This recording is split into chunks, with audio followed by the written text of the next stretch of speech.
Bonjour à tous, j'espère que vous allez bien et bienvenue pour la critique analyse du chapitre 1071 de One Piece, un chapitre dont le titre est Le héros passe à l'attaque, on comprendra à la fin du chapitre pourquoi. Alors, la critique sort en retard. Je sais, vous allez avoir la critique du 1071 et du 1072 le même jour. Oui, je sais. Pourquoi J'ai oublié de tourner la critique analyse du chapitre 1071, étant donné qu'il y a eu une pause, machin, et tout, c'est le bordel, j'ai oublié. Et là, avec le chapitre 1072 qui sort, je me suis dit, bon, j'ai quand même envie de faire la critique analyse du chapitre 1071, j'ai quand même envie de prendre le temps de relire le chapitre comme je fais d'habitude et de vous en parler. Donc, eh ben voilà, vous avez une journée avec deux critiques analyses, c'est comme ça. Donc profitez, 1071, 1072, on est parti. Donc un chapitre qui est pas trop mal. Déjà, on commence avec une magnifique illustration. J'aime beaucoup Uta, vous le savez. Je vous ai donné mon avis sur le film Red, souvenez-vous. Je vous le mettrai dans un coin pour aller la voir. C'est un film que j'avais particulièrement aimé et en plus j'avais pas mal aimé Uta.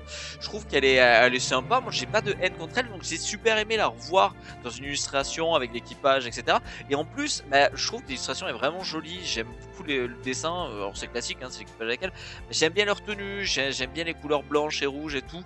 Je me suis même dit tiens, est-ce que c'est pas le genre d'illustration qui va faire que des studios vont dire, hé, on peut se faire de l'argent en faisant des figurines. Donc voilà, ce qui me dérangerait pas parce que pour le coup Jinbei est un personnage que j'ai pas dans ma collection de figurines parmi l'équipage. Il me manque des personnages, des figurines pour avoir l'équipage au complet, dont Jinbei. Et Jinbei a très peu de figurines, elle coûte très cher ses figurines et j'aime pas les tenues qu'il a. Mais pour le coup, avec sa tenue là rouge et blanche là, j'aimerais bien avoir une figurine de lui. Néanmoins, on passe au chapitre. Donc on retrouve Kuma, on va avoir de quelques pages, on retrouve Kuma qui est donc dans les airs et en fait on se rend compte qu'il avait pris la direction de Redport quand il est parti, vous savez, des révolutionnaires. Vous savez, c'est l'endroit où les rois et reines se retrouvent et sont conviés après par des ascenseurs, souvenez-vous, le long de la montagne pour aller jusqu'à Marie-Joie pour tout ce qui est... comment ça s'appelle j'ai plus le nom, let's go. Elle est trop bien cette critique analyse, c'est comme d'habitude le bordel. La rêverie, c'est ce port là, donc c'est juste en dessous de Marie-Joie et on a des petites infos importantes qui sont données.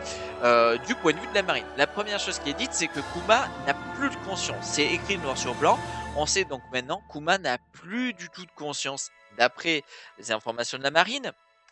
Ce qui est assez intéressant parce que, du moins moi je ne me souviens pas avoir lu noir sur blanc le fait que Kuma avait perdu toute sa conscience. Je pensais qu'il était, qu'il avait perdu son humanité, mais pas que sa conscience. Parce que perdre sa conscience, c'est plus qu'un cube en fait. C'est un truc de, voilà, c'est un zombie en fait. Voilà, un zombie n'a pas de conscience. Mais voilà, pour le coup. Là, voilà, moi je pensais il avait au moins encore sa conscience, juste et qu'il n'avait plus d'humanité, qu'il avait plus de volonté en fait, mais qu'il avait encore cette conscience, donc il ressentait la douleur, etc. Et en fait, ça explique plein de choses, donc assez intéressant. Mais surtout, on nous explique qu'il fonctionne par des programmes, étant donné que la marine dit on ne connaît pas l'intention de son programme. Qu'est-ce que... Et là, c'est assez intéressant parce que Kuma, celui qui s'en est occupé, c'est Vegapunk. Vegapunk est celui qui travaille depuis un moment, on l'a vu lors des derniers chapitres, souvenez-vous au début, sur un robot antique qui date du siècle oublié. Où est-ce que Kuma vient d'arriver? Qu'est-ce que Kuma fait? Il grimpe une montagne. Ça vous rappelle rien? Vous voyez pas un clin d'œil, les amis? Moi, j'ai clairement vu un clin d'œil avec le robot antique et l'ancien robot, le fait qu'il grimpe et attaque Marie-Joie, attaque la montagne, voilà. J'ai vu un peu une ressemblance. Alors, est-ce que c'est donc le programme qui se serait activé inconsciemment chez Kuma, un programme qui avait dû peut-être mettre Vegapunk, et que Kuma lui aurait demandé, écoute, si vraiment il se passe ça, que c'est compliqué, que tu es en danger, mets un programme en moi qui active que je dois aller sur Marie-Joie, foutre un bordel monstre. Euh, Comme ça pourrait te permettre d'alléger la charge offensive qui serait sur toi, vu que j'attaquerai les dragons célestes, et donc il devrait envoyer de la marine sur moi et quoi. Un programme de défense pour protéger Vegapunk. Voilà, c'est une théorie, on est en plein dans la théorie. Vous savez que moi je fais pas trop de théories farfelues pour en faire. Mais là pour le coup j'y ai pensé, je me suis dit il y a une ressemblance, ça m'y fait penser. Est-ce que c'est pas possible que vu que Kuma a perdu sa conscience et fonctionnerait avec des programmes, et que celui qui a travaillé sur lui c'est chargé de lui, c'est Vegapunk. Et vous savez mon avis sur Vegapunk que j'aime pas trop. Enfin, je suis très mitigé sur lui. Est-ce que on sait que Kuma a eu un programme de défense du Sunny. Est-ce que Kuma n'aurait pas eu un programme si Vegapunk est dans la merde pour faire distraction en attaquant Marijoa comme avait fait l'ancien robot? Ensuite, on retourne sur Egghead. Là, on voit les Vegapunk qui parlent entre eux. Et ils sont pas tous d'accord sur quoi faire parce qu'il y en a qui veulent aller se taper, il y en a qui veulent pas aller se taper, il y en a qui se font faire protéger donc Stella qui est le nom du Vegapunk originel, d'autres qui disent non, bababi, bababa. Bon bref, ils discutent entre eux, c'est cool, ils vont discuter entre eux. Mais surtout, on voit Vegapunk Stella, donc l'originel, appeler un allié. Et un allié qui attendait ses ordres. Donc quelqu'un qui a sûrement connaissance de ce qui se passe sur l'île, qui sait très bien ce qui s'y passe, juste qui était en retenue, en attente, en disant « Je n'interviens que si Vegapunk m'appelle ». C'est comme ça que j'ai compris la chose. Mais ce qui m'a surtout surpris, c'est le fait que cet allié semble avoir les moyens et les capacités de retenir à lui seul tout le CP0. Et ça, et moi ça me marque. Parce que, moi je vous l'ai dit, il faut respecter le fait que bien sûr, Luffy est plus puissant maintenant en étant empereur que Lucci. Mais leur combat est un combat brutal. C'est un combat où Luffy s'amuse, il est en forme de Gear 5, il est très... vous le connaissez, c'est la forme où il est tout sourire. Moi j'adore cette forme. Enfin bref, dites-moi dans les commentaires si vous avez une Gear 5. Mais que Vegapunk, donc que Luffy puisse contenir Lucci, puisse, s'il se met à fond, contenir le CP, puisse faire, tu vois, une dinguerie, je suis en mode, pourquoi pas? Pourquoi pas? Si tu me dis Luffy en tant qu'empereur, il peut essayer avec son éveil de contenir les Séraphins sous ordre de Lucci, Kaku, j'ai oublié son nom, mince, à la femme. Lucci, Kaku et Stussy peut contenir les Séraphins de Kuma, de Bohancock, etc. Je te dis ok, pourquoi pas. À mon avis, il aura du mal, mais pourquoi pas. Parce que rappelez-vous, Barbe Noire, c'est quand même un empereur. Quand il avait vu le Séraphin de Mihawk et tout le bordel, il a eu un peu les cocottes, quoi. Il était en mode, bon, c'est un peu la merde. Là, ça commence à faire beaucoup de monde. Il y a Boa, il y a Kobe, il y a les Séraphins, il y a du monde. Et là, on me dit, donc voilà. Donc je sais que je dure longtemps, mais parce que vraiment, moi, c'est quelque chose où je me suis dit, mais what the fuck, en fait. Vegapunk, un mec sur l'île, là, qui est capable de maintenir ses mecs. Et on parle pas d'un Saint-Omaru qui peut, je peux les maintenir 5 minutes. Non, en tout cas, je l'ai pas pris comme ça. Ensuite, on voit qu'ils sont fait prêts à tous partir avec Luffy, parce que du coup, Stella, donc Vegapunk originel, dit, on va tous prendre la mer avec vous. On voit d'ailleurs que l'équipage, il y en a qui s'y attendaient à ce que sont contents que tous viennent, d'autres qui s'attendaient à ce qu'ils ne viennent pas tous. Donc assez cool. Ensuite, le dôme frontière est désactivé. Alors ça, on n'a aucune explication. Moi, l'idée que je me suis dit, c'est ok. Attention, on repart dans la théorie. Mais moi, ce que je me suis dit, c'est que vu que les Vegapunk, en se demandant mais pourquoi le dôme frontière est désactivé, le seul truc que je me suis dit, c'est on vient de nous parler d'un alien qui serait balèze. Il a tellement rien à foutre qu'il a désactivé le dôme frontière pour laisser passer le CP pour leur casser la gueule. Il a tellement la flemme qu'il s'est dit je ne vais pas à eux, venez à moi, tu vois. Il en a vraiment rien à foutre, tu vois. Mais c'est de la théorie. S'il faut, c'est pas du tout ça. Il y a eu un bug dans le programme, c'est dans la matrice et ça a bugué et ça a ouvert le dôme. Ensuite, on voit quand même que Lucci, il est sur la défensive. Et ça, c'est bien en fait. C'est bien de montrer que c'est pas un débile Lucci. Même s'il s'est fait, on va le dire, il s'est fait un peu arracher par Luffy. C'est pas un débile. Et il faut bien comprendre ça. Le CP0, le Cypher Pearl tout court, n'est pas une force militaire brute. Et je vous l'ai dit plein de fois. Non, non, c'est une agence de renseignement, d'espionnage et d'assassinat. Souvenez-vous, Enies Lobby, souvenez-vous, Water 7.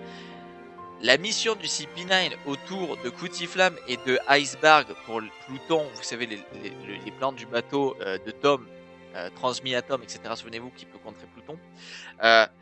Pendant 4 ans, ils ont été charpentiers. C'est des mecs malins, c'est des mecs qui savent faire attention, qui savent prendre sur eux, qui savent être patients, qui sont intelligents, qui font bien les choses. C'est des gens réfléchis.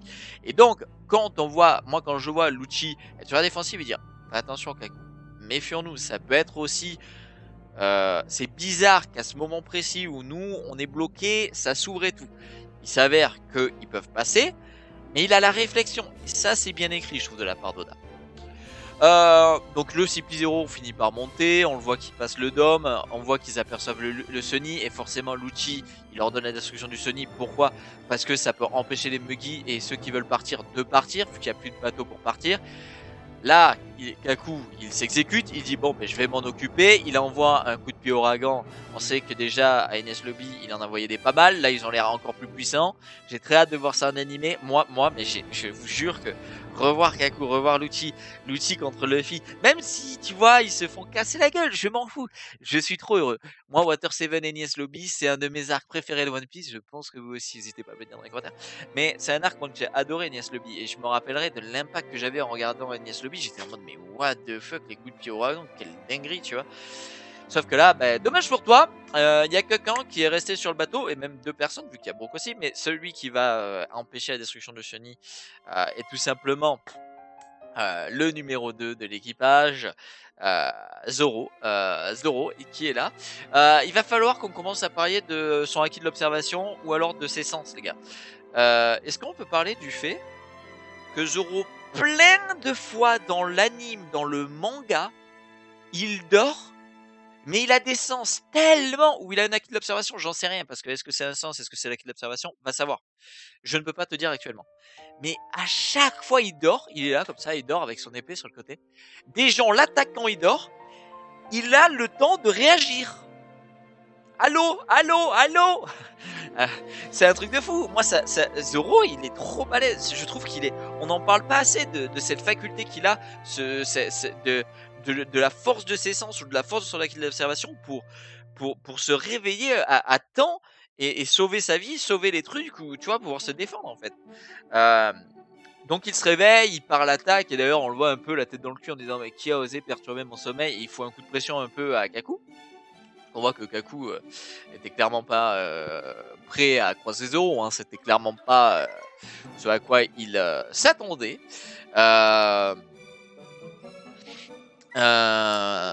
Et de là, on voit que le combat va s'engager entre les deux et mais les vibes Enies Lobby, c'est un truc de fou. Je suis trop heureux, quoi. Ça fait trop plaisir. J'ai trop hâte de voir ça en animé. Ça va être trop bien.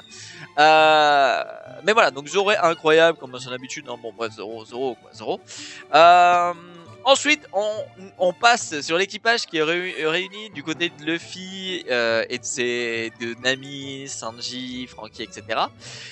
Et en fait, Luffy, on a rien à foutre. Mais il faut en parler de la confiance qu'a pris Luffy dans le monde de One Piece.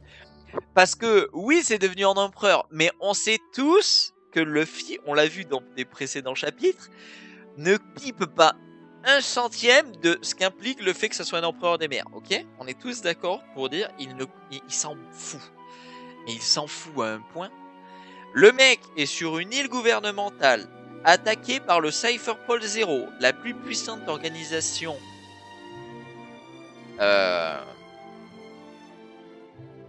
moi qui le dis tout le temps, j'ai perdu mes mots. La plus puissante organisation d'espionnage, d'assassinat machin, pas d'épître. Rob Lucci qui a quand même développé et éveillé son fruit du démon. Les mecs, c'est des assassins. Il y a des séraphins. Ah non, non. Lui, Luffy, il en a rien à foutre. La première truc qu'il dit, oh mais on va pas partir, ça fait pas assez longtemps qu'on est sur cette île, moi je m'amuse bien ici. What the fuck, man? Il s'en fout, il aime l'île, il aime où il est et il veut rester en fait. Il veut pas s'en aller et j'ai trouvé ça trop cool. On est dans le Luffy, empereur, ce que tu veux, il s'en fout. Et c'est tout c'est tout ce qu'il est. Depuis le début, il nous dit c'est quoi un pirate? C'est être libre de faire ce que tu veux. C'est ça être un pirate. Un pirate, c'est pas être méchant, c'est pas être bon, c'est faire ce que tu veux. Et après, moi en tant que pirate, si je croise un mec qui fait du mal aux gens que j'aime bien, je vais lui péter la gueule. Si je vois un mec qui abuse des gens, je vais lui péter la gueule. Si je vois un mec qui empêche les gens de manger, je vais lui péter la gueule. Ça, c'est les valeurs de chacun. Mais pour lui, un pirate, il est libre. Et donc, il est tellement libre, ce con. Il est tellement inconscient qu'il se dit, mais moi, attends, mais je kiffe Egghead, moi je veux rester. Et c'est là où tu vois que l'équipage est en mode, Luffy, non, en fait, faut partir, la capitaine. Donc j'ai trouvé ça trop cool. Derrière, on se rend compte que Bonnie a enfin réussi à attraper Vegapunk et lui court après dans les couloirs et en voulant lui péter la gueule. Et en fait, elle le traque et elle lui dit mais tu veux récupérer mon père, je veux des réponses. et tu vas me les donner parce que si tu me les donnes pas, je t'éclate. Et en fait, tu vois Vegapunk qui lui dit mais j'ai des réponses, mais je ne peux pas te les donner en fait. J'ai des raisons pour ne pas te les donner. Je ne peux pas te donner tes réponses, Bonnie. Et en fait, je pense qu'il y a une. Je pense, étant donné que vous savez que je n'aime pas Vegapunk, mais c'est quand même quelqu'un qui a été dans des trucs avec Dragon, qui n'a pas l'air d'être une mauvaise personne, qui a pas l'air dans des. Il y a des trucs où je pense qu'il a pas mauvais fond en fait. Il y a des trucs que j'aime pas mais parce qu'il a une pensée scientifique et je vous en ai déjà parlé, souvenez-vous la dernière critique ou celle d'avant, je sais plus. Il y a des trucs dans ses pensées, dans sa vision des choses en tant que scientifique que je déteste chez lui. Mais en tant qu'humain, je ne pense pas que ça soit une mauvaise personne, vous voyez, mais profondément. Et donc je pense que quand il dit j'ai vraiment des raisons de ne pas te dire pourquoi je ne peux pas te donner tes réponses, c'est vrai en fait. Il ne peut juste pas lui donner de ses raisons. Donc assez intéressant à voir comment ça va tourner. Ensuite, on tombe sur une page où là, on est passé de Kuma sur le port là en dessous de Marijois à Egghead, puis là on part avec l'équipage de Kid qui arrive sur une nouvelle île, et pas n'importe quelle île parce qu'on nous apprend, Killer nous le dit lui-même, les gars, on arrive sur Elbaf. Je me barre, hein, je m'en vais, j'ai pas les mots, ils sont en Elbaf les mecs, ils sont en Elbaf, qu'est-ce qu'on dit, ils vont, Kid va croiser les géants, mais what the fuck? Et comment il va être accueilli? Parce que autant Luffy, je vais être honnête, mon avis c'est Luffy arrive sur Elbaf, Luffy a des géants dans son équipage, Luffy a aidé des géants dans son aventure. Usopp a un lien avec les géants, donc je vois pas les géants chier sur Luffy. Autant Kid, pourquoi les géants accueilleraient bien Kid? Sachant que les géants, on a appris via Vegapunk, protègent un savoir immense de connaissances, etc. Maintenant, ça explique aussi pourquoi on a vu Vegapunk qui disait à Robin, qui nous a parlé de Aguardi Saoro, l'homme à la brûlure. Voilà, je vous dis ça, je vous dis rien. Je vous pose ça là. Et pour finir ce chapitre, les amis, on tombe sur une magnifique double page au G14 de la marine, où on revoit Doll. Doll, une gradée de la marine que j'aime beaucoup. J'adore son chara-design, je trouve qu'elle est très stylée, très... Ouais, je sais pas, elle dégage un truc, j'aime vraiment... J'espère qu'on la verra en action, Doll, pour le coup. J'aime vraiment son chara-design, j'aimerais bien voir comment elle est au combat, etc. Et on s'aperçoit qu'elle est en communication avec Garp. Et elle dit à Garp que il lui faut des autorisations pour combattre un empereur. Mais c'est Garp! Doll, tu parles à Garp, le héros de la marine. Ok? Vice-amiral, qui n'est pas amiral, parce qu'on rappelle quand même les choses. Garp devrait être amiral de la marine, sauf que il ne veut pas être amiral, parce que s'il était amiral, il devrait défendre les dragons célestes. Sauf que non, il veut absolument pas défendre des merdes pareilles que sont les dragons célestes. Donc le mec est surpuissant. Le mec est un héros de la marine. Le mec pourrait être un amiral. Mais en fait, il est tellement fidèle à ses principes qu'il est en mode ouais ben non, je préfère être vice-amiral, j'en ai rien à foutre après tout du grade, je suis tellement puissant que je vous pisse dessus. Et encore une fois, il pisse sur tout le monde parce qu'il dit très clairement à Doll, écoute, j'en ai rien à foutre d'avoir besoin d'autorisation, paf paf, je vais aller me taper avec un empereur. What the fuck. On le voit donc qui appelle Hermep et qui lui dit ramène-toi, on prend la direction de la ruche, monte à bord et on y va, on va aller taper Barbe Noire et tout pour aller récupérer le colonel Kobe. Mais what the fuck? Alors, je tiens quand même à débunker ça tout de suite parce que je pense que c'est une erreur de penser que Barbe Noire et Garp vont s'affronter. Garp va arriver sur la ruche et n'affrontera pas Barbe Noire. Pourquoi je dis ça? Et ne récupérera pas Kobe. Pourquoi je dis ça? Étant donné que Barbe Noire revient d'Amazon Lily avec à son bord le colonel Kobe et l'empereuse Boa Hancock. Non, il a pris juste Kobe, je crois. Non, il n'a pas pris Boa Hancock, pardon, je dis de la merde. Donc il est parti avec le général Kobe qui est dans ses geôles de son bateau. Sauf qu'il s'est arrêté en chemin pour attaquer l'eau. L'eau et Barbe Noire ne se combattent pas sur la ruche, de mes souvenirs. Donc, ce qui va se passer, c'est que Garp va arriver avec Hermep, etc. sur la ruche et il va croiser. En fait, il va se taper en mode rien à foutre avec des commandants de Barbe Noire. Sachant qu'il y a quand même pas mal de ces commandants qui sont avec lui. C'est-à-dire qu'on avait vu avec Barbe Noire Aokiji, Vanaugr, on a vu Burgess, on a vu Doc Q. Donc on a déjà vu pas mal de ces commandants avec lui pour combattre l'eau. À mon avis, il va peut-être tomber sur 1 ou 2 ou 3 commandants qui gardent la ruche et peut-être qu'il y en a d'autres qui sont partis ailleurs d'ailleurs. Donc, pour moi, Garp, il va arriver sur la ruche, il n'y aura pas Kobe, parce que Kobe avec Pudding, voilà, pas encore qu'il est avec Pudding dans les geôles du bateau de Barbe Noire qui est en train de se taper avec l'eau, mais il va se taper avec des commandants de Barbe Noire. Mais est-ce qu'on se rend compte de la dinguerie en fait dans le monde de One Piece actuellement? Qu'est-ce qui se passe? Pour finir cette critique analyse et conclure cette vidéo. Pour finir sur ça, déjà, je vais juste dire un truc pour Hermep. Merci Oda d'avoir développé un mec que je pensais m'en battre les couilles. Et en vrai, j'ai pas une grosse importance pour Hermep, et vous non plus sûrement. Mais quand je vois ce mec, on le connaît depuis plus de 20 ans. Ce mec était une branleuse dans les jupons de son père. Maltraité par son père, il faut quand même dire les termes. Mais c'était un branleur très mal éduqué qui avait aucune valeur, machin. C'est devenu un ami de Kobe, un mec fidèle qui franchement s'est buté à l'entraînement, s'est buté à la tâche, un gradé de la marine avec Kobe et tout. Un des élèves de Garp, son évolution est incroyable. Il faut dire les termes. Et là, ce qu'il dit, Hermep, le voir en pleurs, être en mode putain, mais mon ami, mon meilleur ami, mon colonel, il faut aller le sauver en fait. J'ai besoin d'aide. Et genre, il pleure, il met tout son orgueil à terre. Il est en mode je m'en fous, aidez-moi. Il demande au plus haut gradé, aidez-moi. Et que ça soit Garp, leur mentor, qui arrive et qui dit viens là, Hermep, on va aller péter la gueule à la ruche. On va aller leur montrer c'est quoi la fierté de la marine. J'ai trouvé ça génial. Et pour finir. Dans le monde de One Piece, il faut bien se rendre compte qu'actuellement il se passe quoi?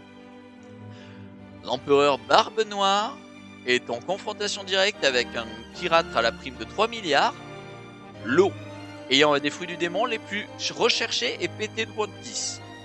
Egghead, le Cypher Pole Zero, la plus grande organisation et la plus puissante organisation d'espionnage, d'assassinat, etc. du gouvernement mondial, est en confrontation directe avec l'empereur Mugiwara no Luffy et les Vegapunk.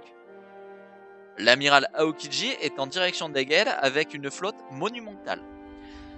Et à côté de cela, Bartelu Ukuma s'est rendu, on ne sait pas ce qu'il fait, de grimper jusqu'à Marijois. Est-ce qu'on se rend compte du bordel qu'il se passe dans le monde de One Piece, dans l'univers de One Piece en fait? C'est un délire. C'est un délire, sans parler du fait que les révolutionnaires sont à moitié en action, c'est un peu la merde et qu'on sait pas ce qui s'est passé avec Sabo. Enfin bref, voilà. Les amis, j'espère que cette critique analyse du chapitre 1071 vous aura plu. Je vais de ce pas couper la vidéo. Vous pouvez vous abonner en cliquant là. Regardez la critique analyse du film One Piece Red si ça vous intéresse, sans spoil si vous l'avez pas vu. Vous pouvez aller voir là. Je vous la mets là, comme ça change un peu. Sinon, il y a les anciennes critiques analyses. Désolé d'être en retard, mais c'est comme ça. J'espère que la 1071 critique analyse du 1071 et du 1072 vous plairont. Moi, je coupe. Abonnez-vous. Là où je sais plus, allez voir la vidéo, laissez un commentaire, des bisous, on se retrouve sur Twitch en live ou à très vite pour le chapitre 1073 vu qu'aujourd'hui je vous rappelle vous avez la 1071, 1072, à très vite, ciao tout le monde, à tout de suite, ciao, abonnez-vous, la dernière vidéo, ciao.